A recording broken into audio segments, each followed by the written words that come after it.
Welcome to the deep dive.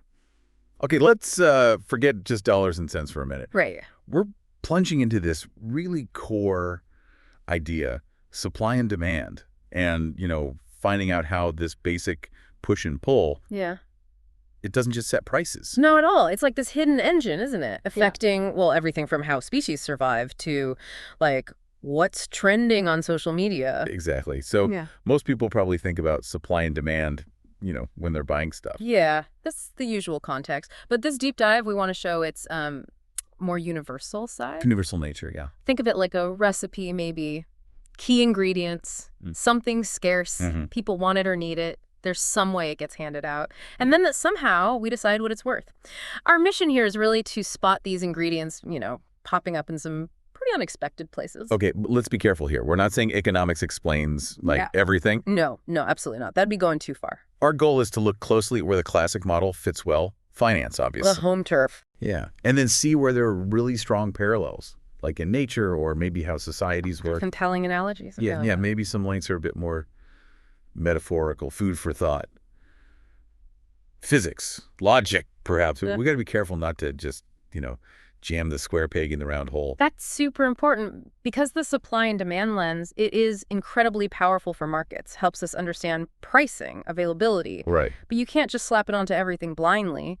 Like, economists talk about rational actors, price signals. Yeah. That's a specific setup. In biology, the price of a trait might be its fitness cost, how it helps or hurts survival, right? And rationality. That's more like evolution, just relentlessly favoring what works. It's an amazing parallel. High demand for good mutation means more supply through selection. Huh. Interesting way to put it. But it's definitely not the same thing as you deciding which coffee to buy based on price. Different mechanisms at play. Okay, so let's build that economic foundation first. The absolute bedrock. Yeah. Law of demand. Yeah. Basically, price goes up, people generally want less of it. Inverse relationship, yeah. Think about your streaming service. If the price suddenly doubled. Oof. Yeah, I'd probably look around for something cheaper or maybe just watch less. Exactly. Price isn't just a number. It's a signal telling us how to make choices when things are limited. It forces us to prioritize. And then the flip side, the law of supply. This one goes the other way. So price goes up, producers are usually willing to offer more. Yeah, it's all about the incentive, isn't it? Higher price means potentially more profit. Like if electric cars get really popular and prices rise, manufacturers will likely try to make more of them. Supply reacts to that potential reward. We usually show these as curves on a graph, right? Demand sloping down. Price up, quantity down. And supply sloping up. Price up, quantity up. And it's really important you mention this to distinguish between moving along the curve because the price changed. That's a change in quantity demanded or supplied. Versus the entire curve shifting. Right. And that shift happens when something other than the price changes. Those are the determinants. Okay, determinants. Let's unpack those. For demand, what are we talking about? Well, there's a bunch. Tony is a good mnemonic sometimes. Tastes, other goods prices. Ah, like substitutes or complements. Exactly. N is number of buyers, I is income, E is expectations about the future. Got it. So if a new gadget goes viral, that's a taste shift, right? Demand curve moves right. Totally. Or if more people move to a city, demand for housing goes up, that's number of buyers. And for supply, what shifts that curve? Similar idea, different factors. Number of sellers, big one. Technology that can lower costs. Input prices, raw materials, labor. If oil gets cheaper, maybe making plastics cost less. Could be. Then there's government stuff, regulations, taxes, subsidies. And again, expectations of future prices matter for suppliers too. So if a new tech makes solar panels way cheaper to produce, that shifts the supply curve out. More supply at every price. Okay, so we've got these two forces, demand and supply, pushing and pulling. How do they find a balance? That's market equilibrium. It's that sweet spot, that price where the amount buyers want is exactly the amount sellers want to sell. Where the curves cross on the graph. Precisely. You get the equilibrium price and the equilibrium quantity, like a seesaw, perfectly balanced. But it's not like it just sits there, right? No, definitely not static. It's a dynamic process. Economists call it price discovery. In a, reasonably free market, all the buying and selling constantly pushes the price towards that equilibrium. It's where things naturally settle. Kind of, yeah. Where buyers and sellers' plans align. But what if the price isn't there? That's disequilibrium. Okay, like if the price is too low? Then yeah, everyone wants to buy, but there's not enough to go around. That's a shortage. Excess demand. Think concert tickets for a huge band. Long queues, scalpers charging way more. Perfect example. That shortage creates upward pressure on the price, trying to push it back towards equilibrium. And the opposite. Price too high. Then sellers have piles of stuff nobody wants. That's a surplus. Excess supply. Like stores having big sales after Christmas to clear out inventory. Exactly. That unsold stock creates downward pressure on the price, again, nudging it back towards that balance point. Now, you hear economists talk about perfect competition. What's that about? Yeah, that's a sort of idealized textbook model. Lots of buyers, lots of sellers, everyone selling identical stuff, everyone knows everything, easy to start up or shut down a business. Sounds unrealistic. It mostly is. But in that specific model, the equilibrium is seen as economically efficient. Allocative efficiency, they call it. Resources go exactly where they're valued most. But we need that big asterisk. Well, real world isn't usually like that. Absolutely. It's a useful theoretical benchmark, but reality is much messier. Okay, so price changes affect quantity. But how much? That's elasticity, right? Exactly. Elasticity measures responsiveness. Price elasticity of demand asks, how much does quantity demanded change when price changes? And supply elasticity. Same idea, but for quantity supplied, how much does the amount offered change when the price changes? And there are formulas for this. Yep. Basic idea is percentage change in quantity divided by percentage change in price. For demand, it's usually negative because they move opposite ways. Yeah. And to be more accurate, especially between two specific points, we often use the midpoint method. It just uses averages for the base of the percentage changes, prevents getting different answers depending on whether the price went up or down. Okay, let's try an example. Say a video game price drops from $70 to $60. Right. And demand goes up from 2,800 copies to 3,000. Okay, so price went down, quantity went up.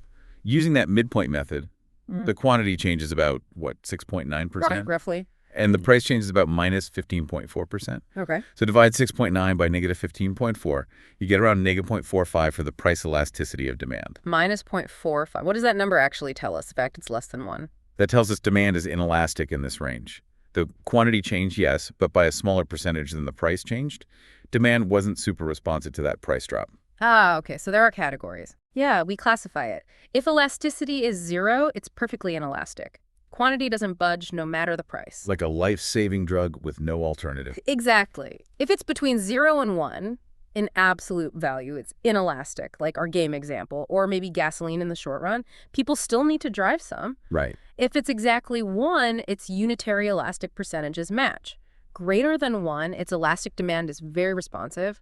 Think things with lots of substitute. Like different brands of coffee. Perfect. And then theoretically, perfectly elastic is infinity. Tiniest price rise, demand vanishes. Rare in reality. So what makes demand elastic or inelastic? You mentioned substitutes. That's a huge word. More substitutes means more elastic. Easy to switch. Okay. Also, necessity versus luxury. Necessities, like basic food, tend to be inelastic. Luxuries, maybe a fancy new washing machine, more elastic, you can wait. Makes sense. What else? How much of your budget it takes up? Yeah. A 10% price hike on salt, you probably won't notice. A 10% hike on a car, big deal. So bigger proportion of income, usually more elastic. And Time horizon is key too. Right after a price change, maybe you don't react much. But give it 6 months, a year. You find alternatives, adjust your habits, demand gets more elastic over time. Okay, that covers demand elasticity factors. What about supply elasticity? What influences that? Similar factors, but from the producer's side. Time again is crucial. In the short run, maybe a factory can't easily ramp up production. Long run, they can build new lines, hire more people, supply becomes more elastic over time. Right. Availability of inputs matters too. If it's easy to get more raw materials and workers, supply can stretch more easily. Production capacity. Yep. If firms are already running flat out, it's hard to increase supply quickly. If they have spare capacity, it's easier. Elasticity is higher. And complexity. Good point. Making socks, relatively easy to scale up. No. Making jumbo jets, much harder. More complex production often means less elastic supply, especially short-term. Inventories. Inventories, too, yeah. If you have a warehouse full of stuff, you can respond to a price increase immediately by selling it off. Makes supply seem more elastic initially. Got it. So economists sometimes use math equations for this, right? Like simple lines. They do. You can represent demand as, say, P equals ABQD. P is price, QD is quantity demanded. A and B are just numbers that define that specific downward sloping line. And supply similarly. Yeah. Like P equals C plus DQs. Exactly. C and a do define the upward sloping supply line. D would be positive. And the point of this? Yeah. Is it just to graph it? Well, the cool part is finding the equilibrium mathematically. You just set quantity demanded equal to quantity supplied. QD equals Qs. So you use the full equation. Yeah. If, say, QD equals 102p and Qs equals negative 20 plus 4p, you set 102p equal to negative 20 plus 4p. Okay, do some algebra. Solve for p, you get p equals 20. That's your equilibrium price, p. And then plug that 20 back into either equation. Yep. 102 times 20 is 60, or negative 20 plus 4 times 20 is also 60. So Q is 60. So the math confirms the graph. And you can then figure out how things change if, say, A or ACC changes because of a determinate shift. Precisely. It lets you trace the logic through. But these linear models are pretty basic, I assume. Oh, absolutely. Reality is way more complex. Economists use nonlinear models, dynamic models that add time. Think cobweb model, ISLM, ADAS, even huge DSGE models for whole economies. Wow. And there's general equilibrium theory trying to model all markets together. And game theory looking at strategic moves. It gets complicated fast. And all these basic models usually assume ceteris paribus, right? Yeah. Everything else stays the same. Yeah, that's the standard assumption. All other things being equal, it helps isolate the price effect. But in the real world, everything's changing all the time. Tastes change, tech changes, regulations change, often at once. Exactly. So the model is a simplification, but a useful one for understanding the core price mechanism. We just have to remember its limits. And expectations play a role, too, you mentioned. Hugely. If everyone thinks prices will rise, they might buy now, pushing demand up today. If producers expect higher prices later, they might hold back supply now. So psychology gets involved. Can lead to bubbles. Absolutely. Self-fulfilling prophecies, speculative manias, expectations are powerful. One last point on the economics bit. Micro versus macro. Equilibrium in one market doesn't mean the whole economy is perfect, right? Critically important distinction. Microeconomics looks at individual markets, corn, cars, coffee. Macroeconomics looks at the big picture overall employment, inflation, growth. You can have equilibrium in the car market, but still have high unemployment across the economy. Micro-efficiency doesn't automatically guarantee macro success. Think Say's law versus Keynes. Okay, that's a solid grounding in the economics. Now, let's step back in time. This whole supply and demand thing, price mechanisms, it wasn't always like this, was it? Not at all. For most of human history, allocating stuff worked very differently. Think pre-market societies. How do they manage? Primarily through things like reciprocity, mutual obligations, gift-giving that expects something back later based on social ties. Okay. Or redistribution. A chief or temple or some central figure collects goods and then hands them out again, maybe based on status or need. And householding, basically, producing mainly for your own family or local group's consumption, not really for trade. So the underlying factors, scarcity, needs, they were still there? Oh, absolutely. People needed food, tools, shelter, resources were limited. But the connections, the allocation mechanisms were embedded in social rules, kinship, religion, tradition, not in personal prices. Value wasn't just about how rare something was. Often not. It could be tied to social standing, ritual importance, who made it, communal need. Much more complex than just supply meeting demand in a market sense. Marketplaces emerged gradually, shifting towards more explicit bargaining and price. So how did we get from that to the market economy as we see today, especially in Europe?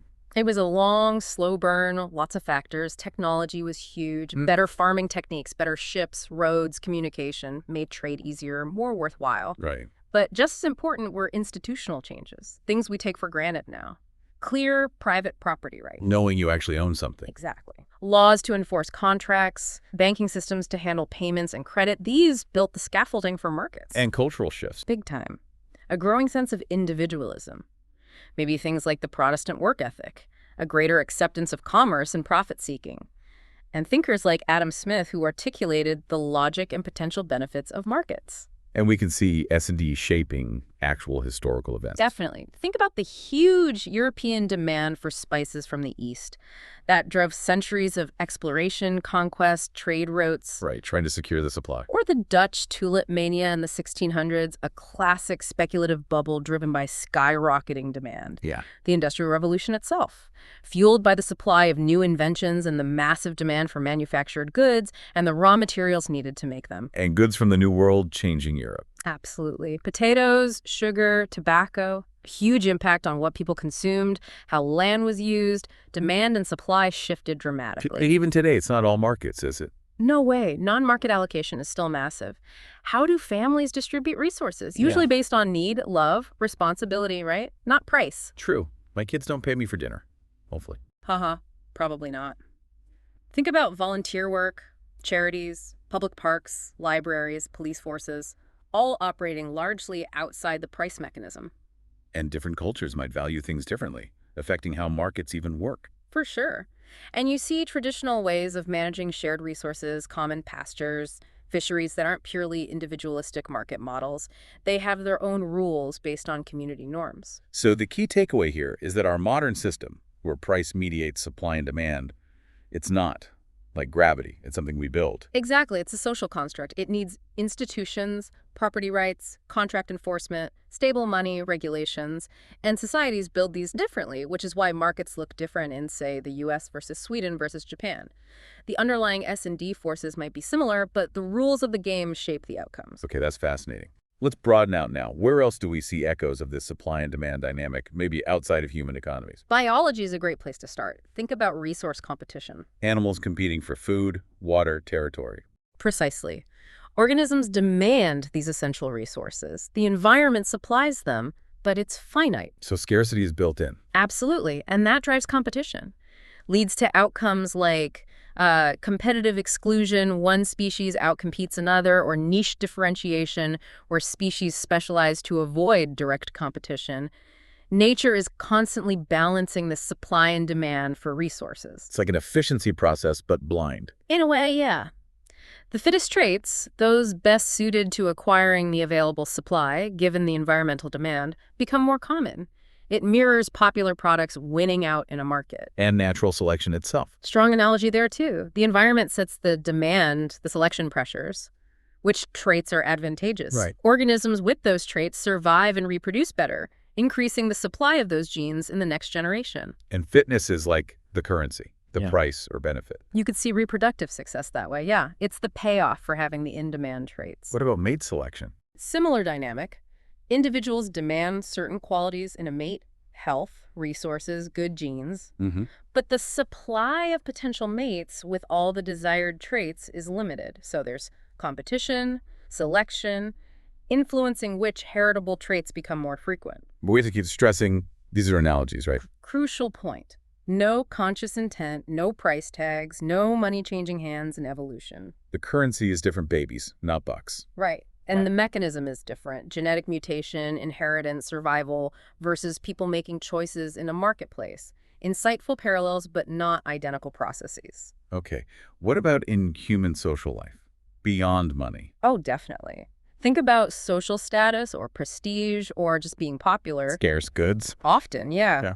There's usually high demand for status within a group, but the supply is limited by social structure, by how much attention people can even pay. And there's a price to get it. You bet. Time, effort, conforming to group norms, sometimes spending actual money. People invest resources to gain and maintain social standing. Information flow, especially now. Huge S&D dynamic there. Massive demand for timely, credible info. And an overwhelming supply from endless sources. But quality, bias, that complicates the supply side. And our attention is the scarce resource everyone's demanding. Exactly. Attention is the ultimate currency in the digital age. Finite supply, infinite demand. Even personal relationships. You can view it that way. We demand companionship, support, connection. The supply of truly compatible partners isn't infinite. And forming and maintaining those bonds, that takes effort, time, emotional energy, compromise. That's the price you pay.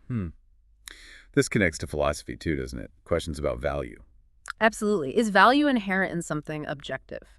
Or is it subjective, emerging from what we desire, demand, and how much is available, supply? S&D leans towards the emergent view, mostly. And desire itself, that's central to demand. And central to many philosophies. Buddhism sees craving or intense desire as a root of suffering because everything is impermanent, supply is never guaranteed. Right. Stoicism. Stoicism emphasizes managing desires, focusing on what's within our control, accepting limitations or scarcity gracefully. Existentialism. You could link it to the idea of freedom under constraint.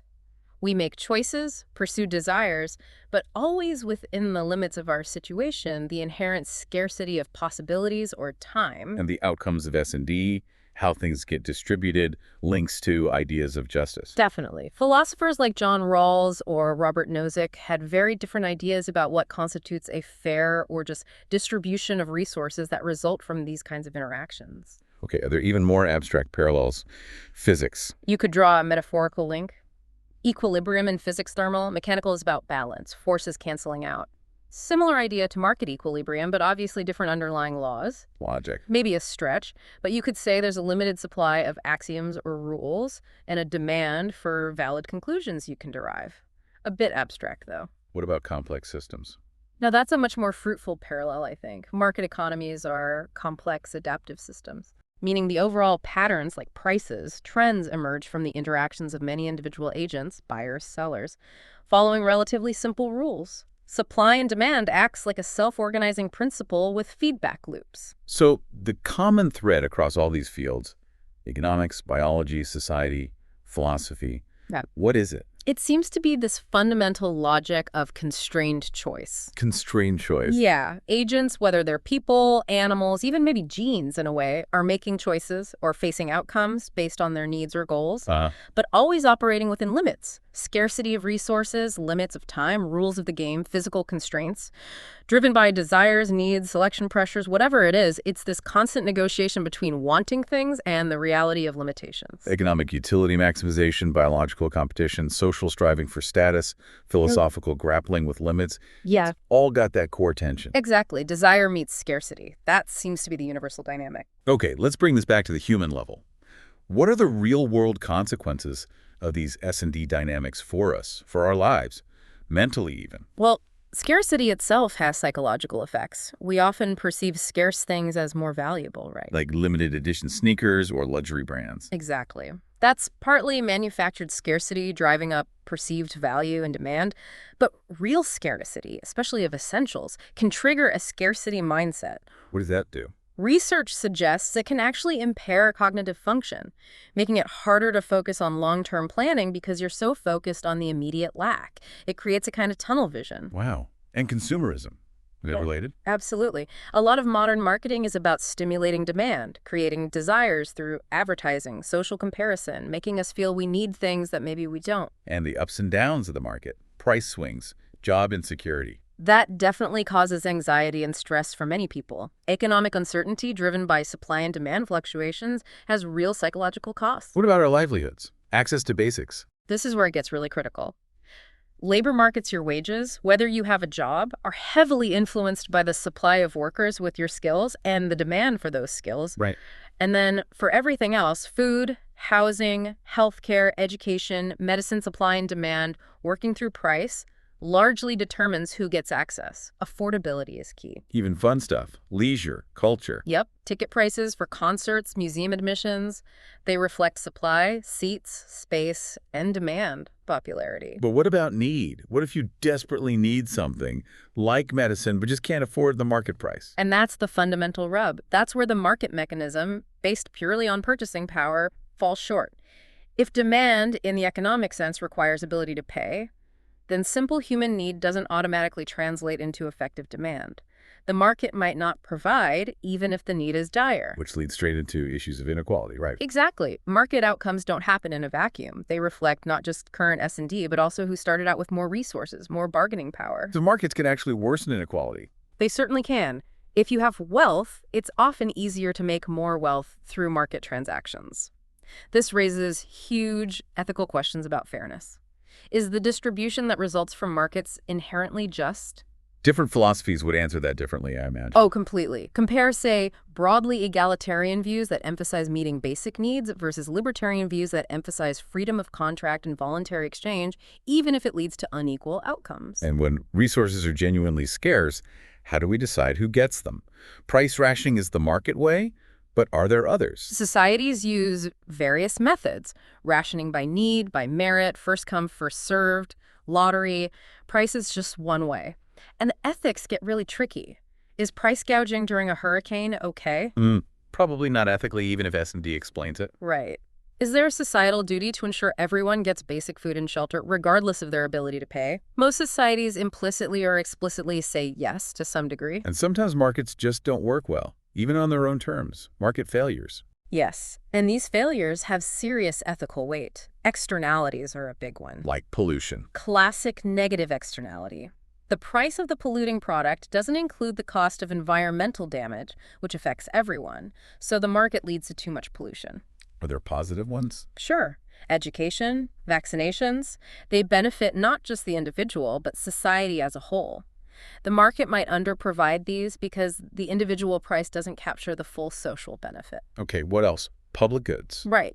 Things that are non-excludable, can't stop people from using them, and non-rival risks. One person's use doesn't reduce availability for others. Think national defense, clean air. Why do markets fail there? The free rider problem. If you can benefit without paying, why pay? So private markets tend to undersupply them. Government usually steps in. Information asymmetry. That's when one side knows much more than the other. Think buying a used car, the seller knows its history, you don't. Or complex financial products. Leads to potential ripoffs. Exactly. Exploitation, unfair deals. Markets don't work efficiently or fairly if information is wildly unbalanced. And market power. When there's not enough competition. Monopolies, one seller. Oligopolies, few sellers. Even monopsony, one buyer, like a company town. What's the harm? They can restrict supply to drive up prices or depress prices paid to suppliers, like workers in a monopsony. Consumers or suppliers get hurt. Efficiency drops. Fairness suffers. So these failures aren't just technical glitches, they're ethical problems too. Absolutely. They lead to outcomes that are often inefficient and unfair. Which highlights this constant tension, efficiency versus equity. It's central to so many policy debates. Market allocation via price can be very efficient in a narrow economic sense, getting goods to those willing and able to pay. But that often conflicts with broader goals like fairness, equality, ensuring everyone has basic necessities. Because ability to pay is inherently unequal. Right. So judging allocation systems only on efficiency misses a huge part of the picture. Societal values usually demand we look beyond pure market outcomes and consider interventions. Okay, given all these complexities, Yeah. how have societies actually tried to organize allocation? What are the different architectures? Well, you've got the theoretical extremes. On one end, the idealized free market, minimal government, maximum reliance on price signals, Strengths. potential for high efficiency, responsiveness to consumer wants, innovation driven by competition, Weaknesses. all those market failures we just discussed, Yep. potential for high inequality, instability, booms and busts, and failure to provide for basic needs if people can't pay. And pure examples don't really exist. Other extreme. Command economy. Yeah, where the government or central planner makes basically all the decisions, what to produce, how much, who gets it. Think Soviet Union, historically. Potential upsides. Maybe greater theoretical equality, ability to mobilize resources for big national goals. Downside. Massive inefficiency, chronic shortages of some things and surpluses of others, lack of innovation, suppressed individual freedom, huge information problems. How does the center know what everyone needs? So most real countries are somewhere in between. Mixed economies. Exactly. That's the dominant model globally. It tries to harness the power of markets, but uses government intervention to steer things. What does the government do in a mixed economy? Lots of things. Sets the rules of the game. Property rights, contracts. Tries to correct market failures, pollution taxes, antitrust laws. Provides public goods, roads, defense. Redistributes income, taxes, welfare. Tries to keep the overall economy stable, monetary and fiscal policy. But the mix varies a lot. Hugely. Compare the U.S. to Sweden to South Korea. All mixed economies, but very different balances between market and state. And there are non-monetary systems too, Yeah. right? Operating alongside or instead of markets. Definitely. Things like commons-based peer production, think open source software, Wikipedia, gift economies within certain communities, time banks where you trade hours of service, local exchange trading systems, LETS, communal sharing. These often prioritize values other than profit. So how do these different systems handle specific essentials, like food? Food is mostly market-based globally, but usually with significant government involvement subsidies for farmers, food stamps or assistance for low-income people, strategic grain reserves, import-export rules. It's a complex mix trying to balance efficiency, farmer livelihoods, and affordability. Medicine, pharmaceuticals. That's a really tricky one. You have market-driven R&D, incentivized by patents, which grant temporary monopoly. To recoup research costs. Right. But then massive government intervention, price negotiation in many countries, safety regulations, FDA, public funding for basic research, sometimes even compulsory licensing to allow generic production if prices are deemed too high. It's a constant battle between incentivizing innovation and ensuring access and affordability. What about work, jobs? Primarily labor markets, but again, lots of interventions, minimum wage laws, unemployment benefits, workplace safety rules, anti-discrimination laws, sometimes government job creation programs. Trade-offs between employment levels, wage levels, and business costs are always being debated. Leisure and culture. Often a mix. You pay for movie tickets, lark market, but public parks and libraries are usually government-funded for broad access.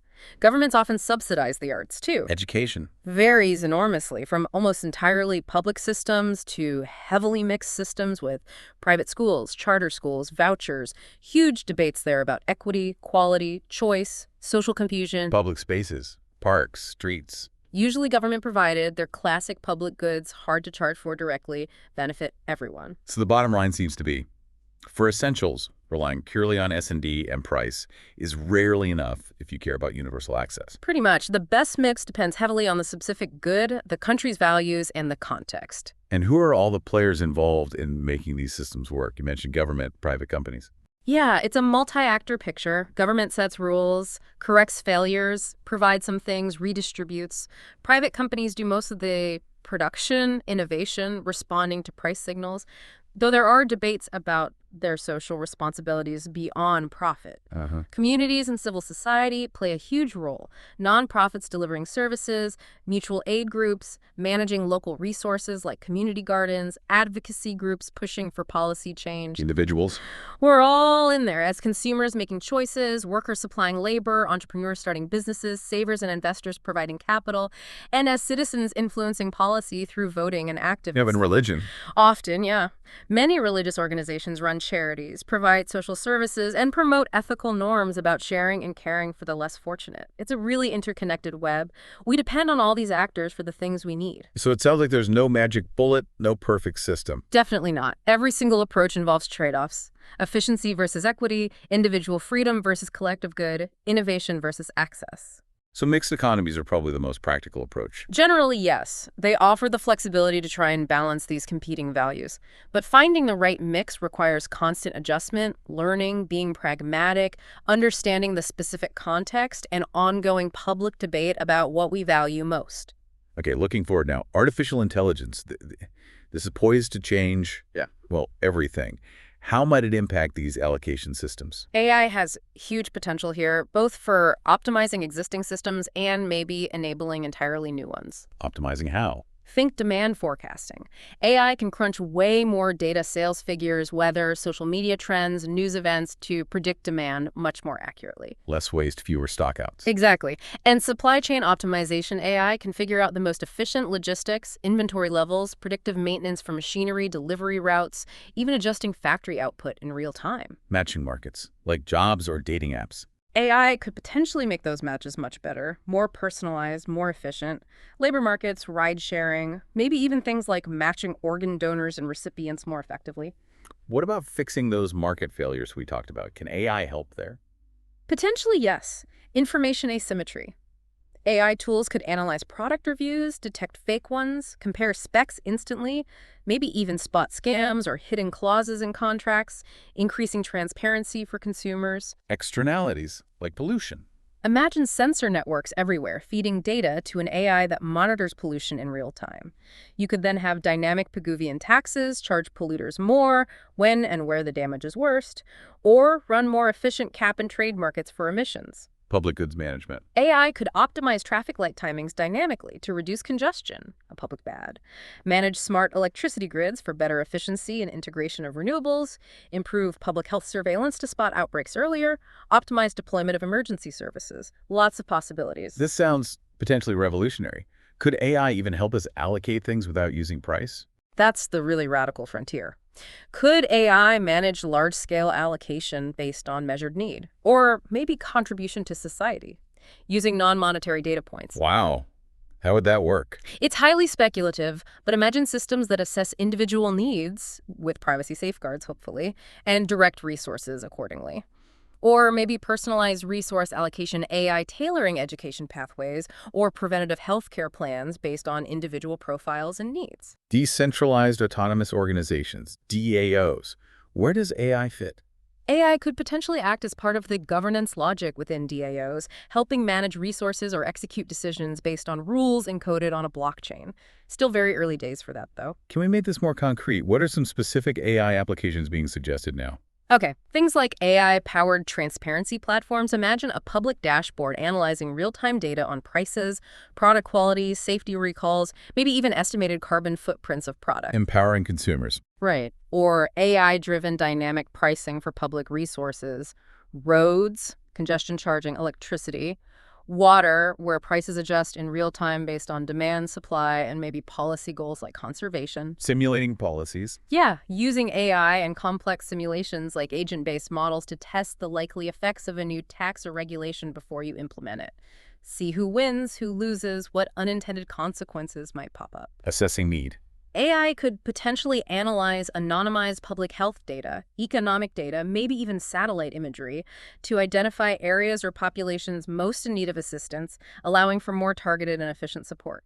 This all sounds amazing, but there have got to be risks, right? Ethical pitfalls. Oh, absolutely. Huge ones. Algorithmic bias is probably top of the list. Meaning the AI learns prejudice? Exactly. Well, If the data AI learns from reflects existing societal biases, racial, gender, economic, the AI will likely replicate and even amplify those biases in its decisions about who gets a loan, a job, healthcare, parole, leading to deeply unfair outcomes. and we might not even know why, the black box problem. That's another big one. Lack of transparency and explainability. If an AI denies you something crucial and you can't understand why, how can you appeal? How can we ensure accountability? Privacy. Massive concern. These systems would often need vast amounts of personal data. How do we protect it? Prevent misuse? Avoid creating a surveillance state? Concentration of power. Yeah, if a few large companies or governments control the central AI systems managing allocation, that's immense power. Potential for manipulation, control, exclusion. And jobs. Automation. That's the classic concern. AI-driven automation could displace millions of workers, creating huge challenges for labor markets and social safety nets. So AI is a double-edged sword here. Very much so. Right. It could make existing S&D systems much more efficient, maybe even fairer in some ways if designed carefully, but it could also entrench inequality, create new forms of control, and disrupt society significantly. It could also enable totally new ways of allocating resources beyond price. The impact really depends on the choices we make about its design, ethics, and governance. Okay, let's try to synthesize all of this. We've gone from basic economics through history, looked at echoes in nature and society, considered the human impact, examined different allocation systems, and peered into the future with AI. It's been quite a journey.